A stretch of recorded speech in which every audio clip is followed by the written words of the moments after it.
বাঙালির মুখরোচক সন্ধ্যার সঙ্গী যে মুখরোচক চানাচুর, তার পেছনে যিনি অক্লান্ত পরিশ্রম ও দূরদর্শিতায় এক স্বপ্নকে বাস্তব রূপ দিয়েছেন, তিনি আর কেউ নন, তিনি প্রণবচন্দ্র। কলকাতার বুকে 1950-এর দশকে এক ছোট্ট উদ্যোগ হিসেবে যাত্রা শুরু করে আজ মুখরোচক চানাচুর হয়ে উঠেছে ভারত জোড়া একটি স্বনামধন্য ব্র্যান্ড। প্রণবচন্দ্রের নেতৃত্বে এই ব্যবসা শুধু চানাচুর তৈরির মধ্যেই সীমাবদ্ধ থাকেনি, বরং বাঙালির ঐতিহ্যবাহী জলখাবারকে শিল্পাৎপাদনের পর্যায়ে পৌঁছে দিয়েছে।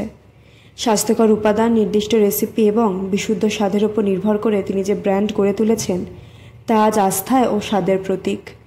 মুখরোচকের চানাচুর, নটস, পাঁপড় সবই এক একটি পরিচিত নাম। প্রণবচন্দ্র শুধুই একজন ব্যবসায়ী নন, তিনি বাঙালির খাদ্য সংস্কৃতির এক অন্যতম নির্মাতা।